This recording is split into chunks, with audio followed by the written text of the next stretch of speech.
ಟಿಪ್ಪುನು ಕೂಡ ಗೌರವ ಕೊಟ್ಟ. ಅದಕ್ಕೆ ನಾನು ಚಾಲೆಂಜ್ ಮಾಡ್ತಾ ಇರ್ತೀನಿ, ದಯವಿಟ್ಟು ಯಾರು ತಪ್ಪು ತಿಳ್ಕೊಬೇಡ, ಸತ್ಯ ಹೇಳಕ್ಕೆ ನನಗೇನು ಭಯ ಇಲ್ಲ. ಇವತ್ತು ಕೂಡ ಒಬ್ಬ ಕೆಳವರ್ಗದ ಅಸ್ಪೃಶ್ಯ ಬಂದ್ರೆ ಮುಸಲ್ಮಾನ ಮುಲ್ಲಾ ತನ್ನ ಪಕ್ಕದಲ್ಲಿ ಕೂತ್ಕೊಂಡು ಊಟ ಮಾಡಿಸ್ತಾನ, ಅವಾಗ ಕ್ರಿಶ್ಚಿಯನ್ ಪಾದ್ರಿ ತನ್ನ ಪಕ್ಕದಲ್ಲಿ ಕೂತ್ಕೊಂಡು ಊಟ ಮಾಡಿಸ್ತಾನ, ಸ್ವಾಮಿಗಳು ತಮ್ಮ ಪಕ್ಕದಲ್ಲಿ ಕೂತ್ಕೊಂಡು ಊಟ ಮಾಡ್ಸಕ್ ಅವಕಾಶ ಕೊಡ್ತಾರ? ಫಸ್ಟ್ ಮನುಷ್ಯರಾಗ್ರಯ್ಯ, ದೇವರೇನ್ರಿ ಆಗ್ತೀರಿ? ಫಸ್ಟ್ ಮನುಷ್ಯರಾಗ್ರಿ. ಮನುಷ್ಯರಾಗಿ ಕಾಣದೇ ಇರುವಂತ ನಿನ್ನದೊಂದು ಧರ್ಮ, ಅದಕ್ಕೊಂದು ಗೌರವ ಬೇರೆ. ಅದಕ್ಕೆ ಎಲ್ಲಾ ಧರ್ಮಕ್ಕಿಂತ ದೊಡ್ಡ ಧರ್ಮ ಮಾನವ ಧರ್ಮ. ಆ ಧರ್ಮವನ್ನ ತುಂಬಾ ಜನ ಸಾರೋಗಿದ್ದಾರೆ. ಅದನ್ನ ಅನುಸರಿಸಿದವನೇ ಟಿಪ್ಪು ಸುಲ್ತಾನ. ಅದನ್ನ ನಾವು ಗಮನದಲ್ಲಿ ಇಟ್ಕೋಬೇಕು. ಅದನ್ನ ಅನುಸರಿಸಿದವನೇ ಟಿಪ್ಪು ಸುಲ್ತಾನ. ಒಂದಲ್ಲ, ಟಿಪ್ಪು ಬಗ್ಗೆ ಹೇಳ್ತಾ ಹೋದ್ರೆ ನೂರಾರು ಘಟನೆಗಳಿದಾವೆ, ಒಂದಲ್ಲ. ಆತ ಮಾಡಿದಂಥದ್ದು, ಹೌದಾ, ಬರೀ ಆತ ಒಬ್ಬ ರಾಜ ಅಷ್ಟೇ ಆಗಿರಲಿಲ್ಲ, ವಿದ್ವಾನ್ ಆಗಿದ್ದ. ಹೌದಾ, ನಾವೆಲ್ಲ ಮದುವೆ ಆದ್ರೆ ಹೋಗಿ ಗಿಫ್ಟ್ ಕೊಡ್ತೀವಿ. ನಾನು ನೋಡ್ತಿರ್ತೀನಿ ಮಾಸ್ಟರ್ಗಳನ್ನ, ವಿದ್ಯಾರ್ಥಿಗಳನ್ನ ನೋಡಿ, ಅಯ್ಯೋ ಕೂಶೆ ನೀವೆಲ್ಲ ಓದ್ಬೇಕಾಗಿತ್ತ ಅಂತೀನಿ. ಯಾಕಂದ್ರೆ ರಾಧಾಕೃಷ್ಣನ್ ಹೋಗಿ ಗಿಫ್ಟ್ ಕೊಡ್ತಾವ ಗಂಡ ಹೆಂಡತಿಗೆ. ಈಗ ರಾಧಾಕೃಷ್ಣ ಧಾರಾವಾಹಿ ಬೇರೆ ನೋಡ್ತದೆ, ಹೆಣ್ಮಕ್ಳು ಕಲೆಬಿದ್ದು ನೋಡ್ತಿರ್ತಾವ. ರಾಧಾಕೃಷ್ಣ ಯಾರಂತ ಗೊತ್ತಿಲ್ಲ ಇವರಿಗೆ.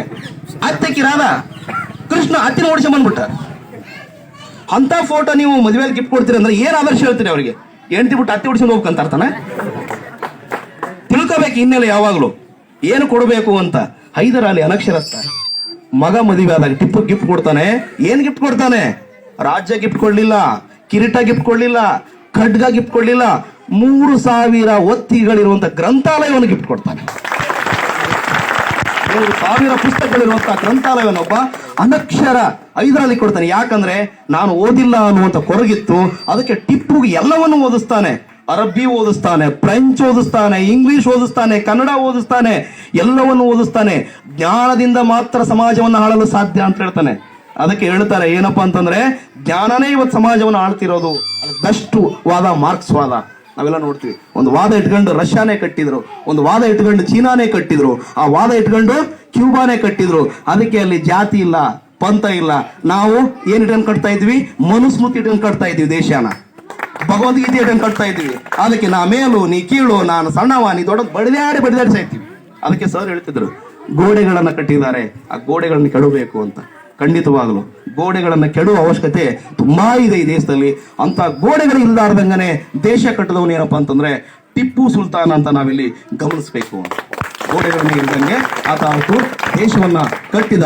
ಸಾಮಾಜಿಕವಾಗಿ, ಆರ್ಥಿಕವಾಗಿ, ರಾಜಕೀಯವಾಗಿ ಎಷ್ಟರ ಮಟ್ಟಿಗೆ ಟಿಪ್ಪು ಮುಂದುವರೆದಿದ್ದ ಅಂತಂದ್ರೆ ಅಂತಾರಾಷ್ಟ್ರೀಯ ಮಟ್ಟದವರೆಗೂ ಮುಂದುವರೆದಿದ್ದ. ಅವತ್ತು ಫ್ರಾನ್ಸ್ ಅಲ್ಲಿ ಸ್ನೇಹಿತರಿದ್ರಿ, ಫ್ರಾನ್ಸ್ ಅಲ್ಲಿ ಅವತ್ತು 1789ರ ಕ್ರಾಂತಿ ಅಂದ್ರೆ ರಾಜಪ್ರಭುತ್ವ ವಿರುದ್ಧ ನಡೆದಂತ ಕ್ರಾಂತಿಯಿಂದ ಸ್ಪಿರಿಟ್ಗೊಂಡು ಅಲ್ಲಿ ಜಾಕೋಬಿಯನ್ನರು ಅನ್ನುವಂತಹ ಒಂದು ಸಂಘಟನೆ ಇತ್ತು.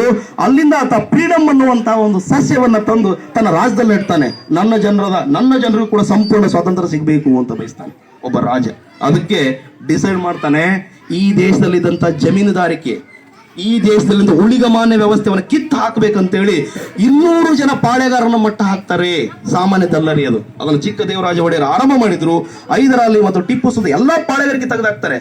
ಅರ್ಥ ಆಗಿಲ್ಲ ತುಂಬಾ ಜನಕ್ಕೆ. ಪಾಳೆಗಾರಿಕೆ ಅಂದ್ರೆ ಏನಪ್ಪಾ ಅಂತಂದ್ರೆ, ಊರಾಗ ಒಬ್ಬ ಗೌಡ ಇರ್ತಾನ, 200 ಎಕರೆ ಆಸ್ತಿ ಅವಾಗ ಇರ್ತಾನೆ. ಉಳಿದವರೆಲ್ಲರೂ ಹೋಗಿ ದುಡಿಬೇಕು, ಅವ ಕೊಟ್ಟಷ್ಟು ಜೋಳ ತಗೊಂಬಂದು ಏನಪ್ಪ ತಿನ್ಬೇಕು. ದುಡಿಯೋರು ಇವರು, ಯಜಮಾನಿಕೆ ಮಾಡೋ ಅವನ. ಹಂಗ ಟಿಪ್ಪು ಕಿತ್ತೋಗಿತಾನ, ಒಗದು ಉಳುವವನೇ ಭೂಮಿಯ ಒಡೆಯ ಅನ್ನುವಂತ ಕಾನ್ಸೆಪ್ಟ್ ಅನ್ನ ಈ ದೇಶದಲ್ಲಿ ಮೊತ್ತ ಟಿಪ್ಪು ಸುಲ್ತಾನ್. ಇವತ್ತು ನಾವು ದೇವರಾಜ ಅರಸರು ನೆನ್ತಾ ಇದೀವಲ್ಲ, ಆ ದೇವರಾಜ ಅರಸರಿಗೆ ಸ್ಪಿರಿಟ್ ಆದಂತ ವ್ಯಕ್ತಿ ಆದ ಟಿಪ್ಪು ಸುಲ್ತಾನ್. ಉಳುವವನೇ ಭೂಮಿ ಒಡೆಯ. ಯಾವನು ಮಣ್ಣಲ್ಲಿ ದುಡಿತಾನೋ, ಯಾವನು ಶ್ರಮ ಪಡ್ತಾನೋ ಅವನಿಗೆ ಮಾತ್ರ ಇದು ದಕ್ಕಬೇಕೆ ಹೊರತಾಗಿ ಬಿಳಿ ಅಂಗಿ, ಬಿಳಿ ದೋತ್ರ ಹಾಕೊಂಡು ಚಾಟಿ ಹಿಡ್ಕೊಂಡು ಚಮಕಾಯಿಸುವಂತ ಲೋಫರ್ಗಳಿಗಲ್ಲ ಅಂತ ಸಾಕ್ತಾನೆ ಟಿಪ್ಪು ಸುಲ್ತಾನ. ಅರ್ಥ ಮಾಡ್ಕೊಳ್ಳಿ ಯಾವ ಲೆವೆಲ್ಗಿದೆ ಅಂತ ಟಿಪ್ಪು.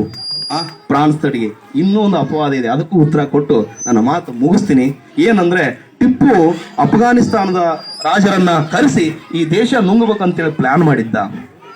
ಅದು ಲೆಟರ್ ಅದಾವ ನಮ್ಮ ತಾಕ.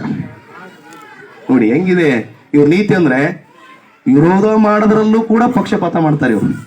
ವಿರೋಧ ಮಾಡೋದ್ರಲ್ಲೂ ನಿಮ್ಗೆಲ್ಲರಿಗೂ ಸುಭಾಷ್ ಚಂದ್ರ ಬೋಸ್ ಗೊತ್ತಲ್ಲ? ಯಾರಿಗೂ ಗೊತ್ತಿಲ್ಲ ಹೇಳಿ. ನೇತಾಜಿ ಯಾರಿಗೂ ಗೊತ್ತಿಲ್ಲ. ನೇತಾಜಿ 1945ರಲ್ಲಿ ಸಾಯ್ತಾರೆ. ಅದಕ್ಕಿಂತ ಮುಂಚೆ ಈ ದೇಶದಲ್ಲಿ ನಡೀತಕ್ಕಂತ ಹೋರಾಟಗಳನ್ನ ನೋಡಿ ಬೇಸತ್ತು ಅವ್ರು ಏನ್ ಮಾಡ್ತಾರಪ್ಪ ಅಂತಂದ್ರೆ, ಜರ್ಮನಿಗೆ ಹೋಗ್ತಾರೆ, ಜಪಾನ್ಗೆ ಹೋಗ್ತಾರೆ. ಆ ಜಪಾನ್ ಜರ್ಮನಿಗೆ ಹೋಗಿ ಭಾರತದಲ್ಲಿ ಇರ್ತಕ್ಕಂಥ ಬ್ರಿಟಿಷರ್ನ ಓಡಿಸ್ಬೇಕಂತ ಹೇಳಿ ಅಲ್ಲಿ ಒಪ್ಪಂದ ಮಾಡ್ಕೊಂತಾರೆ. ಅವ್ರ ಜೊತೆ ಮಾಡ್ಕೊಂಡು ಅಲ್ಲೇ ಅವ್ರು ಪ್ರಧಾನಿ ಅಂತೇಳಿ ಘೋಷಣೆ ಮಾಡ್ಕೊಂಡು ಅವ್ರು ಕರ್ಕೊಂಡು ಯುದ್ಧಕ್ಕೆ ಬರ್ತಾರೆ. ಹಂಗ ನೇತಾಜಿ ಸುಭಾಷ್ ಚಂದ್ರು ಜರ್ಮನಿಯವ್ರನ್ನ ಜಪಾನ್ದವ್ರು ಕರ್ಕೊಂಡು ಯುದ್ಧಕ್ಕೆ ಬಂದ್ರೆ ತಪ್ಪಿಲ್ಲ. ಈ ದೇಶದಲ್ಲಿ ಇರ್ತಕ್ಕಂಥ ಬ್ರಿಟಿಷರನ್ನ ಓಡಿಸೋದಕ್ಕೆ ಫ್ರಾನ್ಸ್ ಮತ್ತು ಅಫ್ಘಾನಿಸ್ತಾನದವರು ಸಹಾಯ ಕೇಳಿದ್ರೆ ಟಿಪ್ಪು ದೇಶದ್ರೋಹಿ. ಅರ್ಥ ಮಾಡ್ಕೊಡ್ರಿ ಡಿಫರೆನ್ಸ್. ಟಿಪ್ಪು ಅವತ್ತು ಕನಸ್ಕೊಂಡಿದ್ದೇನಪ್ಪ ಅಂದ್ರೆ ಯಾರು ಬ್ರಿಟಿಷರ ವೈರಿಗಳಿದಾರೋ ಅವ್ರ ಜೊತೆ ಸ್ನೇಹ ಮಾಡಬೇಕು, ಶತ್ರುವಿನ ಶತ್ರು ಮಿತ್ರ.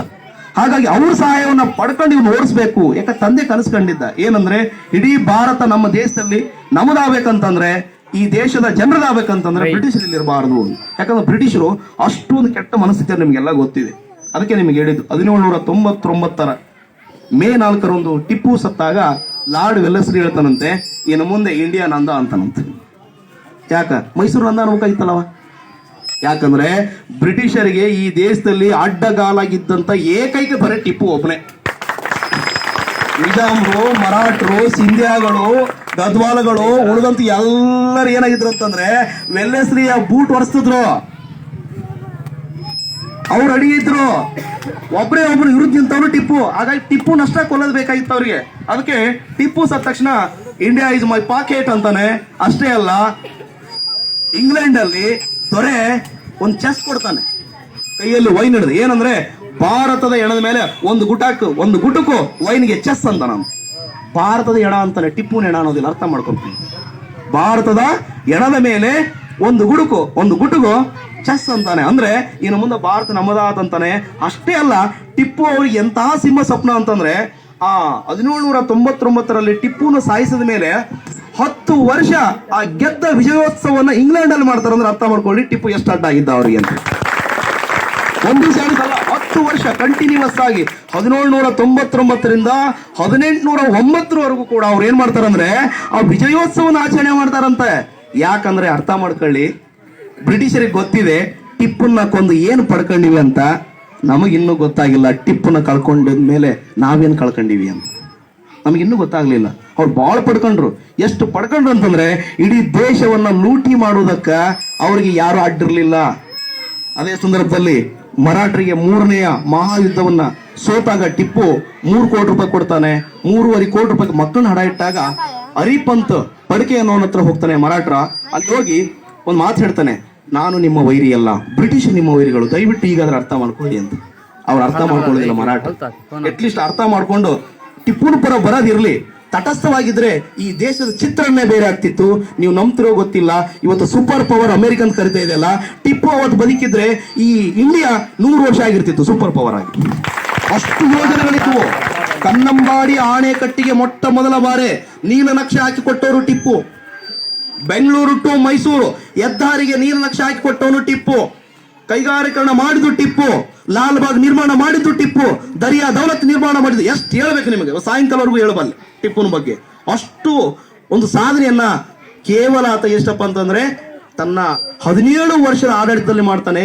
ಹಲವಾರು ಕದನಗಳ ಮಧ್ಯೆ ರಣರಂಗದಲ್ಲಿ ವಿಚಿತ್ರ ಅನಿಸ್ತದ, ಈ ಮನುಷ್ಯ ಯಾವಾಗ ನೋಡಿದ್ರು ಯುದ್ಧ ಮಾಡ್ತಿದ್ದ, ಇವನ್ನೆಲ್ಲ ಯಾವಾಗ ಮಾಡ್ದ ಅಂತೇಳಿ ಯಾವಾಗಲೂ ಯುದ್ಧದಲ್ಲಿ ಇರ್ತಾ ಇದ್ದ. ಆದ್ರೆ ಜನಗಳಿಗೆ ಏನು ಬೇಕು ಅನ್ನೋದನ್ನು ಕೂಡ ಅರ್ಥ ಮಾಡ್ಕೊಂಡಿದ್ದ. ಇಡೀ ಭಾರತವನ್ನ ಭವ್ಯ ಭಾರತ ಮಾಡಬೇಕು ಅನ್ನುವಂತ ಕನಸನ್ನ ಆತ ಇಟ್ಕೊಂಡಿದ್ದ. ಆದ್ರೆ ಕನಸನ್ನ ಈಡೇರಿಸಕ ಟಿಪ್ಪುಗೆ ಆಗ್ಲಿಲ್ಲ ಅಂತ ಕೂಡ ನೋಡ್ತೀವಿ. ಅದಕ್ಕೆ ಇನ್ನೊಂದು ವಿಚಾರ ಇಲ್ಲಿ ಹೇಳಿ ನಾನು ಮಾತು ಮುಗಿಸ್ತೀನಿ. ಏನಂದ್ರೆ ಬ್ರಿಟಿಷರು ಬಂದಕ್ಕೆ ಈ ದೇಶಕ್ಕೆ ಒಳ್ಳೇದಾಯ್ತು, ಕೆಳವರ್ಗದವ್ರಿಗೆ ಶಿಕ್ಷಣ ಸಿಕ್ತು ಅನ್ನೋರಿಗೆ ಒಂದು ಮಾತು ಹೇಳ್ತೀನಿ. ಬ್ರಿಟಿಷರು ಬಂದಕ್ಕೆ ಕೆಳವರ್ಗದವರಿಗೆ ಸಿಗ್ಲಿಲ್ಲ. ಟಿಪ್ಪು ಇದ್ದಿದ್ರೆ ಬ್ರಿಟಿಷರು ಬಂದ ಮೇಲೆ ಸಿಕ್ತಲ್ಲ ಶಿಕ್ಷಣ ಉಪಯೋಗ ಇರಲಾರ್ದು, ಅದು ಟಿಪ್ಪು ಇದ್ದಿದ್ರೆ 300 ವರ್ಷ ಮುಂಚೆನೆ ಸಿಕ್ತಿತ್ತು ನಮಗ. ಅವ್ರು ಬಂದು ಹಾಕಿದ್ರು. ಬಂಡವಾಳಶಾಹಿ ವ್ಯವಸ್ಥೆ ಟಿಪ್ಪುನ ಕಾಲದಲ್ಲೇ ಬರ್ತಿತ್ತು, ಪ್ರಜಾಪ್ರಭುತ್ವ ಅವತ್ತೇ ಬರ್ತಿತ್ತು. ಅದಕ್ಕೆ 200 ವರ್ಷ ಅದನ್ನ ಏನ್ ಮಾಡಿದ್ರು ಅಂದ್ರೆ ಮುಂದಕ್ಕೆ ಓಡಿಸಿದ್ರು. ಯಾರೋ ಬ್ರಿಟಿಷರು ಬಂದು ಅಡ್ಡ ಹಾಕಿ ಅನ್ನೋದು ಕೂಡ ಇಲ್ಲಿ ಹೇಳ್ತಾ ಕೊನೆಗೆ ಒಂದು ಮಾತು ಹೇಳ್ತೀನಿ. ಏನಂದ್ರೆ ನಮ್ಮ ಹತ್ರ ಬಾಬಾ ಸಾಹೇಬರ ಪೆನ್ ಐತಿ, ಟಿಪ್ಪು ಸುಲ್ತಾನ್ರ ಖಡ್ಗ ಐತಿ. ನಮ್ಮ ಹತ್ರ ಬಾಬಾ ಸಾಹೇಬರ ಪೆನ್ ಐತಿ, ಟಿಪ್ಪು ಸುಲ್ತಾನ್ರ ಖಡ್ಗ ಐತಿ.